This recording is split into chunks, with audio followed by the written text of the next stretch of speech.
Il ressemblait à la famille la plus heureuse de la télévision, mais hors caméra, les fissures étaient profondes. Une star adolescente hantée par des abus, un acteur renvoyé pour des conflits de personnalité, un béguin non partagé transformé en silence glacial et une tragédie impliquant un fan qui a laissé une marque à jamais, resté dans les parages.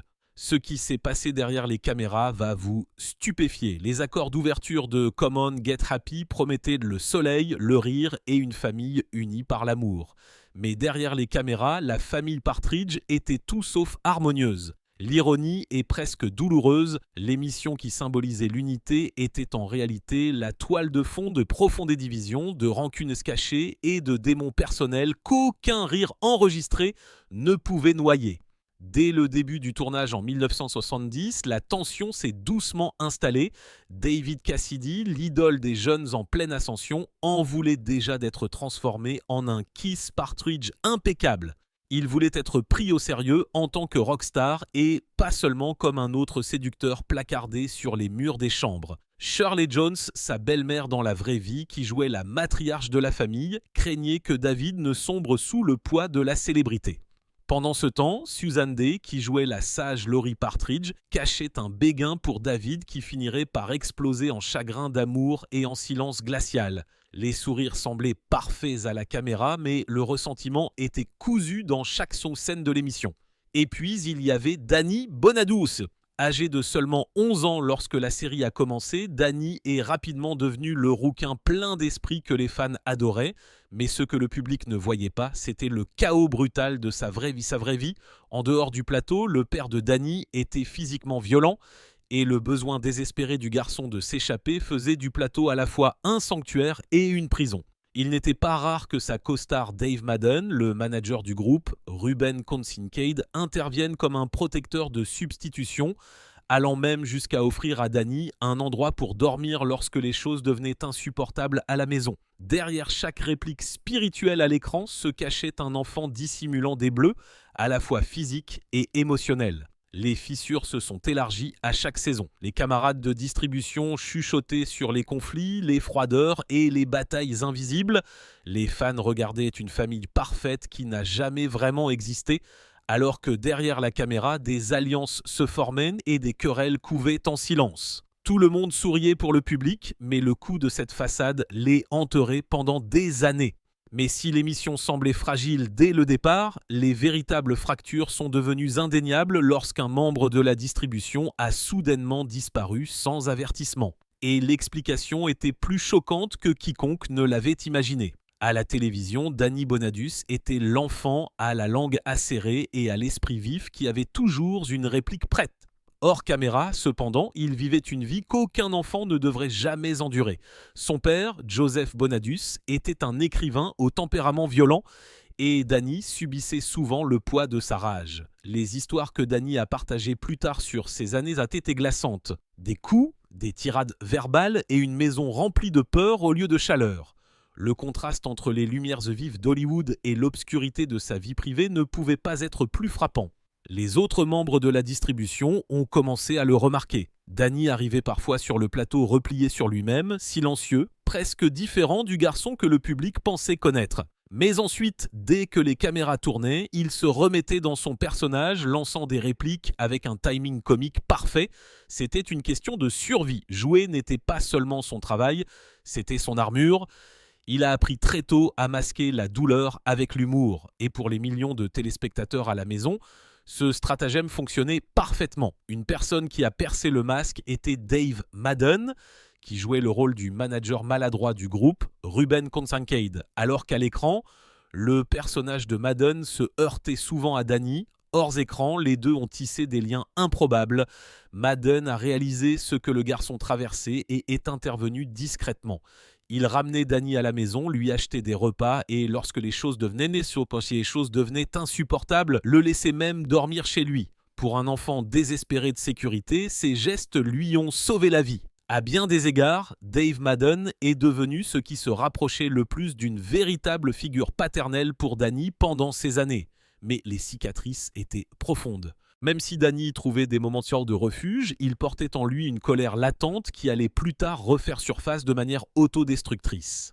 consommation de drogue, démêlée avec la justice et comportement imprudent. Avec le recul, il est clair que les germes de ce chaos ont été semés pendant ses débuts dans la famille Partridge. Pour tous les rires qu'il a offerts à l'Amérique, il criait silencieusement à l'aide en coulisses. Et Danny n'était pas le seul à masquer la tourmente. Alors que ses combats personnels restaient cachés des caméras, une autre tempête se préparait parmi les acteurs. Celle-ci impliquait une disparition soudaine qui a stupéfié les fans et incité l'équipe à trouver des réponses. La vérité sur les raisons pour lesquelles Chris Partridge a disparu après seulement une saison allait choquer tout le monde. Dans la première saison de la famille Partridge, le jeune Chris Partridge était assis derrière la batterie, souriant comme s'il était né dans le groupe familial, joué par Jeremy Gelwax. Il semblait parfaitement à sa place, mais lorsque la deuxième saison a commencé, quelque chose d'étrange s'est produit. Chris avait disparu. Aucun avertissement, aucune explication, juste un nouvel enfant assis à la batterie. Les fans se sont gratté la tête, perplexes. Qui était ce nouveau visage et pourquoi Jeremy avait-il disparu si soudainement? La version officielle était vague. Des différents créatifs et la famille a déménagé, mais les murmures en coulisses brossaient un tableau bien différent. Selon ceux qui travaillaient sur le plateau, Jeremy ne s'entendait avec personne. Les acteurs et l'équipe le décrivaient comme difficile, perturbateur et en décalage avec l'alchimie de l'émission. Même David Cassidy a laissé entendre dans des interviews ultérieures que Jeremy avait des conflits de personnalité avec tout le monde. Imaginez faire partie de la famille la plus parfaite de la télévision et pourtant se heurter si fort que les producteurs vous montrent discrètement la porte après seulement un an. Le remplacer par Brian Forrester était un pari risqué, mais qui a fonctionné. Brian s'est intégré de façon transparente dans le rôle et l'émission n'a jamais abordé le changement. Pas d'épisode d'adieu, pas d'explication pour les fans, juste une suppression discrète. À une époque où les médias sociaux n'existaient pas, le studio pouvait étouffer la controverse avec un sourire et un geste de la main. Mais pour ceux qui étaient au courant, ce remaniement était la preuve flagrante que tout le monde ne pouvait pas survivre aux pressions liées au fait de se faire passer pour un Partridge. Le départ de Jeremy est devenu une mise en garde. L'image des Partridge devait rester immaculée, même si cela impliquait de réécrire la réalité. Derrière le rideau, l'émission ressemblait moins à une famille qu'à une machine conçue pour faire perdurer l'illusion, peu importe qui était laissé pour compte. Les enfants ne faisaient pas que jouer des instruments. Ils jouaient des rôles dans une production où chaque fissure devait être cachée à tout prix. Et tandis que Jeremy sombrait dans l'oubli, un autre membre de la distribution nourrissait des émotions qui ne pouvaient être ni échangées ni lissées. Susan Dey tombait silencieusement amoureuse de son frère à l'écran, et ce qui a commencé comme un béguin innocent s'est vite transformé en l'une des plus froides ruptures de l'histoire de l'émission. En apparence, Susan Dey ressemblait à la parfaite Laurie Partridge, belle, saine et l'image même de l'innocence adolescente. Mais hors caméra, son cœur était noué. Au fil des saisons, Susan a développé un profond béguin pour David Cassidy, son frère à l'écran et la star incontestable de l'émission. Pour le monde extérieur, David était une idole des jeunes avec des millions de fans adorateurs. Pour Susan, c'était quelqu'un qu'elle voyait tous les jours, quelqu'un qui, selon elle, pourrait la voir différemment une fois les caméras éteintes. Pendant un certain temps, David l'a remarqué. Les deux se sont rapprochés et des rumeurs ont circulé selon lesquelles il pourrait y avoir plus que de l'amitié. Mais David, surfant sur la vague de la célébrité, s'est retiré. Il a admis des années plus tard qu'il ne ressentait pas la même chose et qu'il ne pouvait pas répondre aux sentiments de Susan. Ce qui a brisé Susan, ce n'est pas seulement le rejet, c'est la façon dont David l'a géré.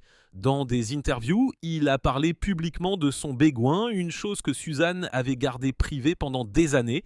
Cette trahison l'a profondément blessée et elle a marqué le début d'une distance glaciale qui ne s'est jamais complètement dissipée. Les retombées ont persisté longtemps après la fin de l'émission. Alors que la plupart des acteurs se sont réunis pour des émissions spéciales nostalgiques, Susan a refusé d'y participer. Que ce soit à cause de son chagrin d'amour, de son ressentiment envers David ou simplement d'un désir de dépasser l'image des Partridge, elle a toujours gardé ses distances. Le reste de la distribution a remarqué son absence et les fans ont commencé à spéculer. Était-ce de la fierté? Était-ce de la douleur? Ou était-ce quelque chose de plus sombre? une cicatrice émotionnelle causée par le fait d'avoir été exposée par quelqu'un en qui elle avait autrefois confiance. Ce qui rendait la situation encore plus déchirante, c'est à quel point Suzanne et David auraient pu être proches. Elle a décrit un jour leur relation comme celle d'un frère et d'une sœur avec une étincelle. Mais cette étincelle s'est éteinte, ne laissant que le silence. Des décennies plus tard, lorsque David est tombé malade, Suzanne l'a contacté avec une lettre sincère. Mais selon les mémoires de David, il n'a jamais répondu. Le mur entre eux est resté, construit de mots non dits et de vieilles blessures. L'émission avait déjà perdu un Partridge à cause d'un remplacement discret. Maintenant, elle avait perdu une autre connexion. Cette fois à cause de l'amertume et du regret. Mais la plus grande fracture de toutes ne concernait ni l'amour ni l'amitié. Elle venait de David lui-même, alors qu'il en venait à détester l'émission même qui avait fait de lui un nom familier. Et lorsque sa rébellion a éclaté, elle a choqué les fans qui pensaient que Keith Partridge vivait le rêve. Au début, David Cassidy semblait vivre le fantasme ultime. Il était le garçon doré de la famille Partridge, adoré par des millions de personnes, faisant la une des magazines et remplissant les stades du monde entier. Mais la réalité était bien moins glamour. David se sentait piégé, étouffé par l'image de chewing-gum qu'on lui imposait. Pour ses fans, il était le Keith Partridge au visage propre. Pour lui-même, il était un musicien sérieux, désespéré d'être pris au sérieux. Cette tension s'est accumulée année après année jusqu'à ce qu'elle finisse par exploser. Dans des interviews, David a admis qu'il détestait la façade immaculée que la chaîne exigeait. Il n'était pas Keith Partridge, il était un jeune homme qui expérimentait avec la drogue, repoussait les limites et recherchait la crédibilité des rockstars qui l'admiraient. Il a un jour choqué ses fans en apparaissant presque nu sur la couverture de Rolling Stone, avouant ouvertement s'être défoncé en conduisant dans New York, allant même jusqu'à se vanter de ses aventures sauvages avec des femmes. Pour les parents qui pensaient que l'idole de leur fille était saine, cette révélation a brisé le fantasme. Pour David, c'était une libération, mais la rébellion a eu un coup. Sa relation avec l'émission s'est détériorée à mesure qu'il s'éloignait de la marque Partridge. En coulisses, les camarades de distribution ont remarqué la tension croissante. David s'irritait d'être catalogué, levant les yeux au ciel devant les scénarios qui le réduisaient à une réplique de séducteur. Il voulait écrire de la musique brute et significative, et non faire du playback sur des chansons pop concoctées par des producteurs. Chaque fois qu'il mettait les pieds sur ce plateau lumineux, il avait l'impression qu'une autre chaîne se resserrait autour de lui. La pression était immense, il n'était pas seulement la star d'une émission de télévision. Il était une sensation mondiale portant le poids de toute une franchise. Les concerts, les disques, les tournées, tout alimentait la machine. Mais cela épuisait David. Il a commencé à se rebeller, prenant des décisions qui ont choqué ses fans et ébranlé son image de garçon bien sous tout rapport. Au milieu des années 1970, les fissures dans son personnage public étaient impossibles à ignorer. Pourtant, personne n'était préparé à la nuit où tout s'est effondré. À Londres, lors d'un de ses concerts à guichet fermé, la fièvre de la manie de David Cassidy a viré au drame. Les fans pensaient se précipiter vers la joie. Ce qui s'est passé à la place a laissé des cicatrices qui hantraient David à jamais. En 1974, David Cassidy était au sommet de sa gloire. Ses concerts n'étaient pas de simples spectacles, c'était de véritables frénésies. Des adolescents remplissaient les salles, criant jusqu'à perdre la voix, désespérés de ne serait-ce qu'apercevoir leur idole. Mais à Londres, cette année-là, l'hystérie a atteint un point de rupture. Des milliers de fans se sont entassés dans le White City Stadium et ce qui était censé être une nuit de joie s'est transformé en horreur. Lorsque Cassidy est monté sur scène, la foule s'est précipitée vers l'avant. Les barrières se sont effondrées, des corps ont été écrasés et la panique s'est propagée comme une traînée de poudre. Ce que les fans n'ont pas réalisé dans le chaos, c'est qu'une adolescente, Bernadette Atwan, avait été mortellement blessée dans la bousculade. Elle n'avait que 14 ans, d'autres ont été laissés meurtris, contusionnés et traumatisés. Pour David, la tragédie a été une blessure qui ne guérirait jamais. Il a avoué plus tard qu'il ne pouvait pas se débarrasser de la culpabilité, admettant qu'il se sentait responsable, même si ce n'était pas vraiment de sa faute. La presse a fait irruption, les gros titres criaient au danger de la Cassidymania, se demandant si ces spectacles étaient sûrs, si l'hystérie était allée trop loin. Les parents qui l'adoraient autrefois comme un séducteur sûr le regardaient maintenant avec suspicion, craignant que sa célébrité ne se transforme en quelque chose d'incontrôlable. Pour David, le rêve d'être une star a été définitivement terni. À partir de cette nuit-là, sa carrière a été assombrie par la tragédie. En coulisses, les acteurs ont également ressenti les répercussions. Ils n'étaient pas que des collègues, ils étaient liés à la même image, à la même machine qui alimentait l'ascension de David. Certains s'inquiétaient de ce que le contre-coup signifierait pour leur propre avenir, tandis que d'autres voyaient à quel point David était brisé. Le garçon qui avait autrefois semblé intouchable était soudainement humain, fragile, hanté par une seule nuit qui a défini sa carrière plus que n'importe quel tube numéro 1. Et pourtant, au fil des années, l'histoire de la famille Partridge ne s'est pas arrêtée à la fin de l'émission. Lorsque les caméras se sont éteintes, les vieilles rancunes et la douleur non résolue ont persisté. Et des décennies plus tard, lorsque l'idée d'une réunion a fait surface, les fans s'attendaient à de la nostalgie.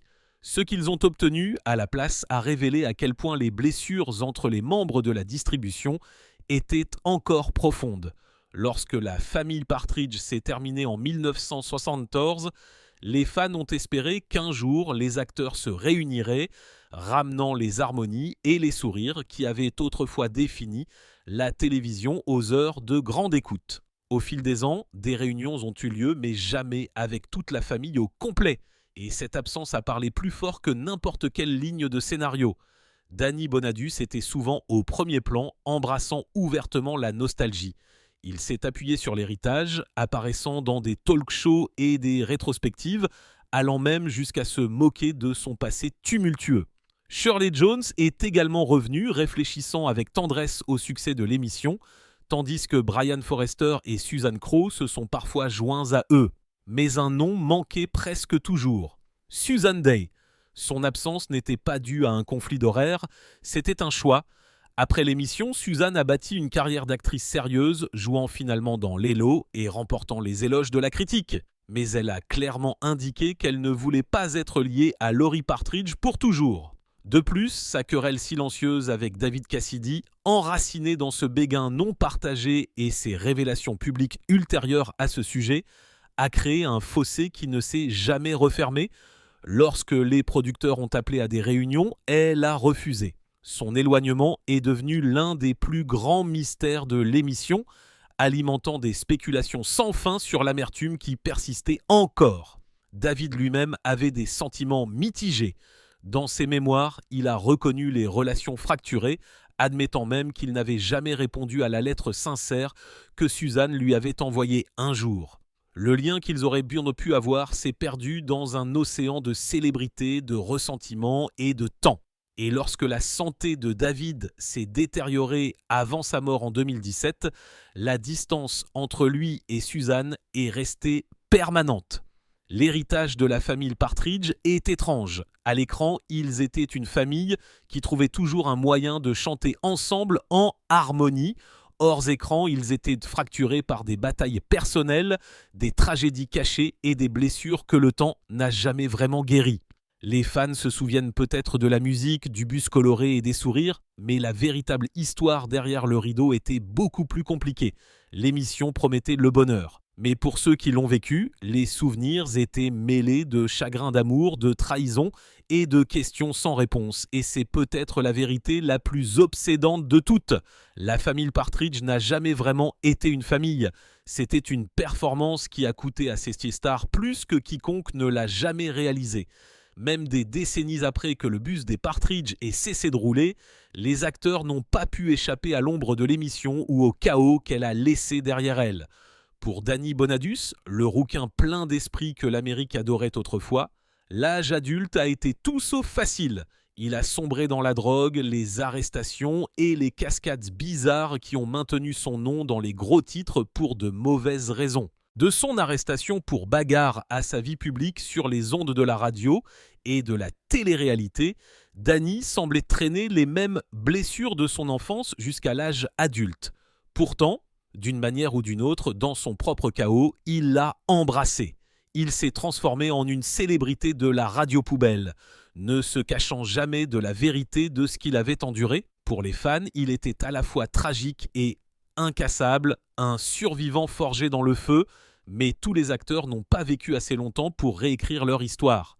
Susan Crew, qui jouait le rôle de la plus jeune des Partridge, Tracy, a mené une vie plus paisible après l'émission. Elle s'est complètement éloignée d'Hollywood, s'est mariée, a élevé des enfants et a occupé des emplois ordinaires, loin des projecteurs. Puis, en 2015, la tragédie a frappé lorsque Susan est décédée subitement d'une maladie cardiaque rare à seulement 52 ans. Les fans ont été stupéfaits. Pour les acteurs, c'était un autre rappel que leur famille n'était pas invincible. Shirley Jones, la matriarche à l'écran et à bien des égards, hors écran également, a exprimé son chagrin face à la perte de sa fille de télévision, qualifiant cela de choc pour toute la famille. Shirley elle-même a joué un rôle compliqué dans cette saga. En tant que belle-mère de David Cassidy dans la vraie vie, Turn TV, elle a chevauché une ligne floue entre la télévision et la réalité. Elle a admis plus tard qu'il était pénible de voir David s'épuiser sous le poids de la célébrité. Elle l'a vu pourchassé par des fans, enseveli sous des obligations et finalement hanté par la dépendance et des démons personnels. Lorsque David est décédé en 2017, le chagrin était lourd. Mais le silence de Susan Dey, qui ne s'est jamais reconnectée avec lui avant sa mort, l'était tout autant. Cette distance en disait long, et pourtant, même avec les querelles, les scandales et les tragédies, la famille Partridge ne s'est jamais vraiment estompée. Les rediffusions, les sorties de DVD et les références brutes à la culture pop ont maintenu l'émission en vie pour les nouvelles générations. Pour certains, c'était de la nostalgie, un rappel d'une époque plus simple. Pour d'autres, c'était un symbole obsédant de la façon dont Hollywood transforme la douleur en perfection. La musique était légère, le rire était vif, mais derrière se cachaient des histoires d'abus, de trahison, de chagrin d'amour et de perte. Les acteurs ont peut-être suivi des chemins différents, certains marqués, d'autres silencieux, mais la vérité persiste comme un fantôme. La famille la plus heureuse de la télévision était l'une des plus fracturées hors écran. Et c'est ce contraste qui maintient la légende en vie, parce que la véritable histoire de la famille Partridge, la famille Partridge, n'a jamais été seulement une question de bonheur. Il s'agissait de la façon dont le bonheur était vendu et du prix que payaient les personnes à l'intérieur de cette image peinte.